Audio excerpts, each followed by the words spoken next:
so today, getting close to deer season, getting out shooting, it's hot, it's miserable, but I wanted to test something that I always thought was kind of interesting and just kind of an old saying that I don't know if there's any truth to it or not, but the idea that if you shoot your bow with your jack stand on, it somehow is less accurate than shooting it with your jack stand off. Now, I've always just been told that's the case, so don't ever shoot with your jack stand on, but after going to multiple archery events and 3D events and things like that, and just seeing people, you know, shooting at Total Archery Challenge or Shot 3D or whatever, and they've got their kickstand on and they're shooting with it, it makes you wonder, like, are they seeing bad shots or is it really not affect anything?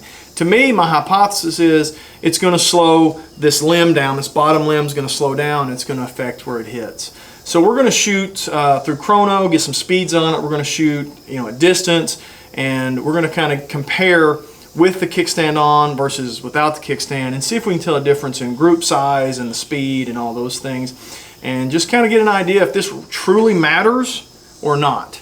Stick around. All right, so before we get too far into this, the data shows that most of you are not subscribers. So subscribe, click down at the bottom, like, subscribe, stick around. We're making a push to 5,000 followers. We'll probably do some kind of giveaways. We get close to 5,000, so you'll want to stick around for that. A lot of good hunts. Well, there may not be good hunts, but hunts will be coming this fall. So we'll stick around, watch those.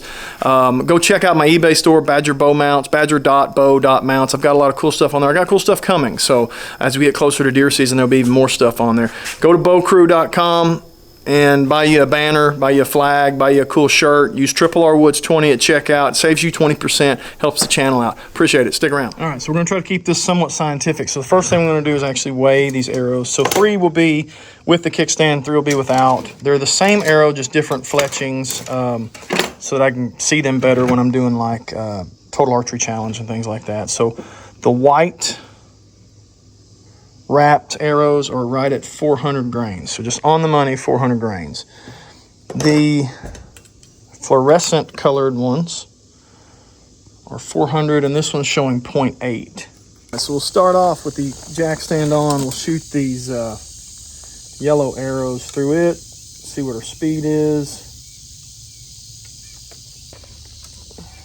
Kickstand on. 290. 291.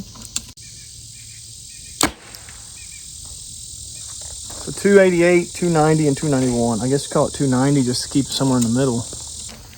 All right. So we're taking the kickstand off. We'll shoot the white arrows. See what kind of speeds we're getting with them. 290. That was an expensive lesson not to shoot a hurricane bag because they're so rounded it just fell off and broke that arrow. So 290, 291. So maybe just a 1 foot or 2 per second faster because I didn't have any in the 280s, and with the kickstand on I had at least one that was 288. So could have been a fluke. How accurate is it? You know, there's obviously some chance for some error in all this. I'm going to slide the kickstand back a little bit and see if that makes a difference. All right, so we've moved it back just a little bit on the limbs. It was up here, which would make sense. It doesn't affect the outer part of the limb as much. So I'm going to move it just a little bit. I'm going to shoot some more. 290. 292. 291. So actually got faster somehow being out here. I don't know if it's just more weight coming in. Maybe that would make sense. I don't know. Let's shoot at some 20 and some 30 groups and see if our groups drop. Our speed at close range doesn't seem to be affected much. All right, so at 20 yards with the kickstand on, I'm going to shoot the, can't really see them up there, they're ASA circles. So I'm going to shoot like on the right, 20 with it on, the left, 20 with it off. Then we'll back up and we'll group just some big groups. But at 20 yards, not saying I'm a good shot, but I don't really want to break any more arrows today. So we're going to start with the kickstand on, 20 yards.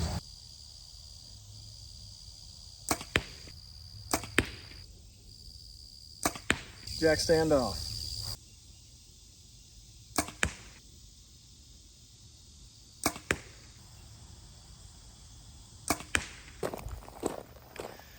All right, so grouping wise, you know, I can see I'm just shooting at these ASA rings. I'm not necessarily shooting at the 12 ring, I'm just shooting kind of center of them. You can see these ones with the jack stand on did pretty good. They grouped great. They're just a touch lower than maybe I was aiming. The no jack stands grouped pretty good. They're just a touch left of what I was aiming. All of which are human error, I'd say. You know, as long as we didn't have one in it and two down below out of it, I think it's just human error at that point. Let's back up and maybe go with 40 yards or something with a little distance so we can really see the inconsistencies at range.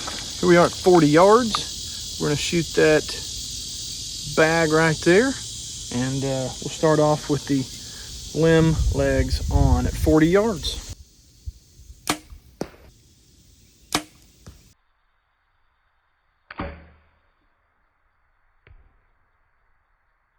All right, 40 yards, we're going to take the limb legs off.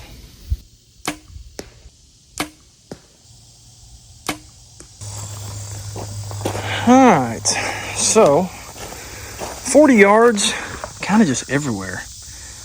Maybe it's just I'm not a good shot. So we've got two without a kickstand, a little low. One's up here just a little left. And they're not any worse than the ones without kickstands at 40 yards. So far, I can't say that it hurts anything to have your kickstand on. You know, if this white one was down here with those, maybe you'd argue that the group wasn't as good, but so far I can't say one way or the other. Let's go to 60 and again magnify this a little bit more. Maybe the human error will get out of this, but so far they're not any worse than the ones that don't have a kickstand on your limb. All right, we're doing 60 yards, and it's hard to see, but there is a bag right there. Right there. We're shooting at that bag. 60 yards. It's kind of hard to see because there's a little bit of an uphill that you don't really notice until you start shooting across it. A little bit of an uphill that we're shooting, but that's the bag we're going to shoot at over there. And we're going to start off with the white ones, kickstand off. Just kind of switch things up a little bit.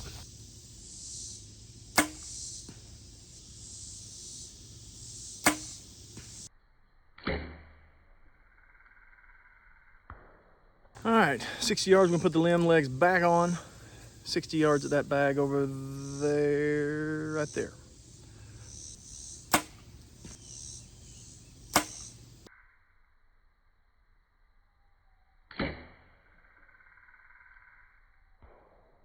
All right, so 60 yards. I'll be totally transparent. I punched the dog crap out of this last one, hence why it hit really far left. Height-wise, though, it's fine. And that's where I thought we'd see more of the variances. I thought if the lower limb is maybe moving slower, we might see, you know, these hitting higher or lower. Left to right shouldn't really be an issue. This is all me slamming the trigger in the 100-degree heat. But again, move it over and pretend it's here. That's a pretty good group. And I've got two here that are just basically touching, you know, different of two different kinds of arrows. So different, you know, limb legs versus non-limb legs. But if you take this out and, you know, put it in one of these holes just straight to the right of it, that's a pretty good group and not much variance. I mean, I don't see anything that's making me think that it's affecting the arrows. All right, so there you have it. I didn't get much difference, if any at all, on having limb legs on my bow versus not. That's out to 60 yards. From 20 to 60, speed test was relatively the same. I had one arrow that shot 88, 288, and the rest were 290, 291. I had one of them shoot a 292. I'm really shocked by this. I really thought I would find a big speed difference. I really thought at 60 yards I'd be seeing them hit 3 or 4 inches lower than the ones without the limb legs, but it just didn't happen. Let me know what you think on this. Your comments. Is there something I did wrong, something I should try different? Have you tried something like this? Have you heard that you're not supposed to shoot your bow with limb legs on it? And have you ever noticed anything different about it? I do think that the weight on the bottom could be something you would argue that it's going to hold different in your hand, especially if you're using a really light bow like this or a kid's bow or something like that. But I didn't see enough of a difference to make me go, oh man, don't ever shoot your bow with that, it won't be accurate. Let me know what you think. Leave a comment, like, subscribe. Appreciate you. Stick around. There'll be a lot more coming. Thank you.